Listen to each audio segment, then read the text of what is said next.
Saludos cordiales, estimados compañeros. Somos el grupo número 2, conformado por Almeida Verónica, Arteaga Angie, Cagua Mariuxi, Herrera Nieve, Párraga Roxana y quien les habla, Jennifer Chica. El día de hoy hablaremos sobre los contratos, los tipos de obras públicas y privadas y el impacto medioambiental. Dentro de los tipos de contratos tenemos contratos según el manejo de costos y riesgos. Dentro de estos tenemos suma alzada, precios unitarios, administración delegada. Los contratos según su alcance son de construcción, llave de mano y por último concesión o BOAD. Iniciando por el primer contrato perteneciente a la categoría de contratos según manejo de costos y riesgos, tenemos el contrato a suma alzada, para el cual especificamos que es un acuerdo legal y no una garantía de que el producto será entregado a tiempo y satisfaciendo las especificaciones establecidas. Es decir, es un contrato cuya característica se basa en establecer un monto global fijo, invariable y obligatorio para las partes por las obras a realizar, atendiendo el alcance de las mismas. Es por ello que su utilidad se aplica únicamente para obras cuyas características físicas y de calidad puedan definirse en su totalidad antes de solicitar propuestas, o para aquellas obras o construcciones cuyos diseños se espera que sufrirán variaciones mínimas, como en el caso de la construcción de edificios. Por tanto, es importante recalcar que en este contrato el precio siempre se fija al inicio del proyecto por el total de la obra de construcción.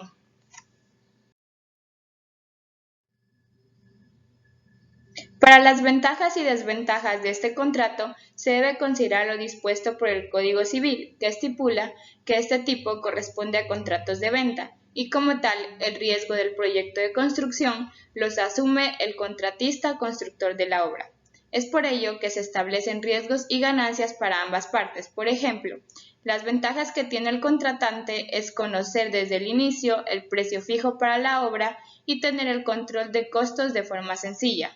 Las desventajas, a su vez, residen en que puede tener desacuerdos con la contraparte en algún cambio y requiere de un esfuerzo especial por controlar la calidad de las obras. Por otra parte, el contratista obtiene ventajas como beneficiarse económicamente por optimizaciones de su gestión y tener libertad en la administración de la obra. Sin embargo, sus desventajas es que tendrá que asumir el riesgo de mayores costos por mayores obras no estimadas y asumir como tal el control total del contrato. Ahora hablaremos de los contratos a precios unitarios. Y en estos contratos, el importe de la remuneración o pago total que debe cubrirse el contratista es por unidad de concepto terminado y ejecutado conforme al proyecto. Existe un catálogo de conceptos que es un documento que integra la descripción, unidad de medida, cantidad, costo de cada precio unitario que sumados nos dan el costo total o presupuesto de la obra. Dicho de otro modo, es como descomponer la obra en pequeñas fracciones y cada fracción tiene un valor. Cuando se construye una fracción o grupos de fracciones, se le pagan al contratista ejecutor. Cuando se construye la totalidad de las fracciones, se tendrá la obra completa. Si un contrato de construcción se pactó a precios unitarios, los componentes del precio no pueden disgregarse con el fin de pagarse por separado, pues estas acciones irían en contra de lo pactado por voluntad de las partes. Disgregar es separar o desunir los elementos que forman el conjunto de componentes del precio unitario. Por lo tanto, no puede cobrarse ni pagarse solo los costos directos o los costos indirectos. Se cobra y se paga por concepto de obra terminada. Tampoco es posible que se pretenda cobrar o se pueda pagar solo una parte del concepto de la obra que está a precio unitario. Un ejemplo de ello sería cuando lo encontramos en un contratista en la ejecución de un contrato de construcción de un edificio, pactado a precio unitario. Tenía como obligación y alcance el suministro, la colocación, la puesta en operación y las pruebas de funcionamiento del aire acondicionado, pero solo suministra a la obra los compresores, las manejadoras, tuberías del aire acondicionado y todos los elementos necesarios para su instalación y con ello pretende cobrar la totalidad del concepto de la obra, pero es una completa violación a lo pactado porque falta la colocación, la puesta en marcha y las pruebas de funcionamiento del aire acondicionado. Cuando sucede esto se le llama preestimación o pago por adelantado, lo cual es lo contrario a lo pactado en el contrato y en el caso de las obras públicas, contrario a la ley. Una característica de este tipo de contrato es que permiten el aumento o disminución de volúmenes de los conceptos de obra, siempre que ambas partes hayan consensado y hayan aceptado. Bien, ahora pasamos al tercer tipo de contrato, el cual es contrato por administración delegada. Este tipo de contrato tiene su origen en la contratación pública, ya que se ejecuta por cuenta y riesgo de la entidad que contrata la obra y en el cual el contratista es un delegado representante de aquella. Además, los interventores, como representantes de la entidad que han contratado la obra, podrán exigir el cumplimiento de las condiciones y términos establecidos por el contrato. Ahora veremos las características dentro del contrato por administración delegada. De la definición anterior transcrita se identifican las siguientes características en el contrato de administración delegada, como lo son, que versa principalmente sobre obras materiales. Además, el contratista actúa por cuenta y riesgo del contratante. El contratista actúa como delegado representante del contratante y el contratista recibe una remuneración u honorarios.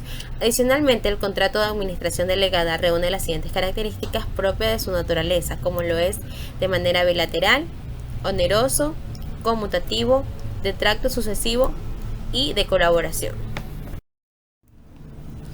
Ahora hablaremos acerca de la naturaleza del contrato por administración delegada. Bien, pues ese es un contrato atípico, en la medida en que no está regulado por el Código Civil ni bajo el Código de Comercio, y en todo caso se entiende de la naturaleza civil por sus características antes mencionadas. Este se destaca dentro del sector privado, ya que a falta de una regulación específica de contrato de administración delegada, se recurre a los principios que se considera del sistema de contratación estatal, donde se tiene una regulación más específica.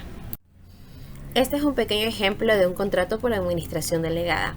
Aquí podemos observar que es como un contrato normal en el cual se refleja la ciudad, la fecha, las cláusulas y las personas que intervienen, como por ejemplo es el contratista, el contratante y los interventores. Y por supuesto, pues quienes firman son las personas que están estipuladas dentro del contrato, como es el contratista y el interventor.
Saludos con todos.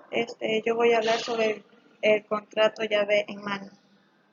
El contrato llave en mano es aquel donde el contratista ejerce la función de ingeniería, construcción y también gestiona los temas administrativos. De este modo, su contraparte recibe la obra sin tener que efectuar mayores gastos ni trámites. Es decir, es aquel en el que el cliente recibe la obra lista para su uso o funcionamiento, encargando todo lo necesario al contratista para evitar desembolsos adicionales. Este tipo de contrato puede ser aplicable a inversiones desde vivienda hasta un proyecto de infraestructura. Las obligaciones de un contrato llave en mano, estas son principalmente el diseño de la obra, la implementación de los elementos tecnológicos que forman parte del proyecto, la obtención de los permisos y licencias exigidas por las autoridades y la entrega de la obra en una fecha pactada. También hay las obligaciones del contratante. Estas vienen siendo pagar el precio previamente como lo hayan pactado, dar las facilidades al contratista para poder acceder a la obra y colaborar con el contratista en lo posible para la obtención de los permisos y las licencias exigidas. El sexto tipo de contrato es el de concesiones o BOAT, Build, Operate and Transfer. Es aquí donde el mandante contrata a una concesionaria para que ésta le financie o le brinde los servicios de diseño, construcción, mantenimiento y operación de una obra. El beneficio para la concesionaria es que los pagos que le realizan están a su disponibilidad antes de realizar esta infraestructura. Dentro de estas obras tenemos hidrocarburos, aguas, saneamiento, obras industriales, entre otras. Las obras públicas tienen el objetivo de satisfacer las necesidades de toda una comunidad. Quien las regula es el Ministerio de Transportes y Obras Públicas, el que está encargado del planteamiento, estudio, proyección, construcción, ampliación, reparación, conservación y explotación de las obras públicas fiscales de su tuición, tales como caminos, autopistas, puentes, túneles, aeropuertos, agua potable rural. Tenemos un ejemplo de lo que es una obra pública. Aquí se determina la necesidad de una red de oleoductos. El desarrollo de la obra la recibe la concesión por 6 años. Luego de estos 6 años pactados, el contratista devuelve la obra al gobierno con todas las estructuras antes programadas. Una obra pública empieza por el reconocimiento de una necesidad en la comunidad. Este proyecto de obra debe poder demostrar su rentabilidad y que podrá satisfacer esta necesidad de manera efectiva.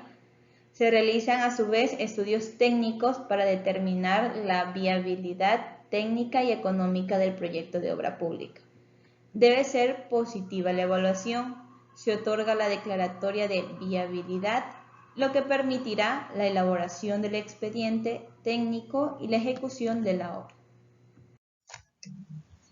Las obras privadas, a su vez, son todas las construcciones cuya inversión proviene del capital privado. Pueden estar enfocadas en la edificación de casas o en la construcción de edificios para oficinas o fábricas, y su realización tiene beneficios para la ciudadanía, dado que representa y aporta al desarrollo económico, citando el ejemplo de generar empleo. Sin embargo, no necesariamente están abiertas al público en general.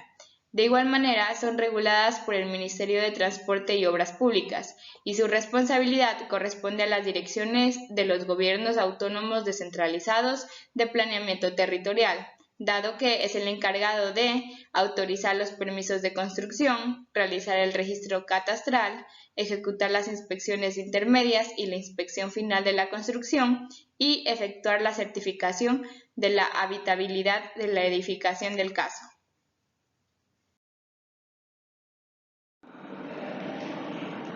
Forma de contabilizar la ejecución de la obra. Los ingresos y gastos de los contratos de construcción se contabilizan esto según la sección número 23 del estándar para pymes y la NIF 15 del estándar pleno. Para establecer el grado de terminación del contrato, el párrafo 23.22 del estándar para pymes establece 3 metodologías a saber. La primera es sobre la proporción de los costos incurridos alrededor de los costos totales estimados. Esto es el porcentaje que se debe determinar de esta evaluación a los ingresos estimados del contrato. La segunda es sobre inspecciones del trabajo ejecutado. Son los ingresos a reconocer lo que se obligan de aplicar el porcentaje de avance de la obra. Esto es evaluado por un experto. Y la tercera es sobre la terminación de una proporción física del proyecto ejecutado. Se le identifica el porcentaje de avance de la obra en relación con la terminación física de la comunicación y este se aplica a los ingresos estimados del contrato. Una vez haber conocido y comprendido lo que conlleva dentro de la parte legal en la actividad de construcción, es importante destacar la intervención que tiene el medio ambiente aquí. Es por ello que hoy en día nos vamos a atribuir a estas leyes, como es la Ley de Gestión Ambiental, que dentro de su artículo 24 hace énfasis a la intervención que tienen las obras públicas o privadas, cuáles son las obligaciones que ellos van a tener y se van a desprender de un sistema de manejo ambiental. Y además de ello, sus obras van a ser aprobadas o no por un ministerio a cargo. Del mismo modo, hacemos énfasis al Código Orgánico Ambiente, que dentro de su artículo 120, de forma más general, nos dice que tienen que ellos, al momento de querer construir en un área verde, ellos tienen que, dentro de su planificación, tener cómo van a realizar prioritariamente el establecimiento. Por ejemplo, lo que es el mantenimiento, la repoblación, el cuidado y protección de las plantaciones forestales que yacen allí. Entonces, esto es importante destacarlo. Bien, ahora nos preguntamos cuál es el impacto ambiental de la construcción. En sí, el sector de la construcción contribuye un 23% de la contaminación atmosférica, llevándose también un 40% de la contaminación del agua potable y un 50% de residuos en los vertederos. Bien, pero ¿por qué es importante mencionar el medio ambiente en todo esto? Pues hay que ser claros y ver que cada acción de construcción tiene un impacto en el medio ambiente, desde los materiales que elegimos, las tecnologías que utilizamos, hasta las obras que construimos. Todo genera gases de carbono que causan el calentamiento global. Pero bueno, ya una vez dicho o enfocarnos en lo malo, también podemos enfocarnos en lo bueno. ¿En qué podemos hacer?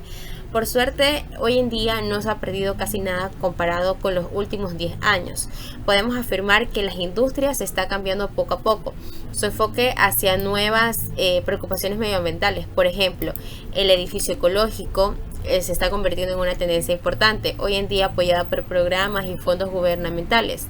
Muchas empresas también han decidido invertir en tecnologías sostenibles como la energía solar o los materiales duraderos, que ayudan a reducir los residuos de uso de energía. También hay formas de que las empresas de construcción reduzcan sus huellas de carbono que no implican necesariamente grandes inversiones.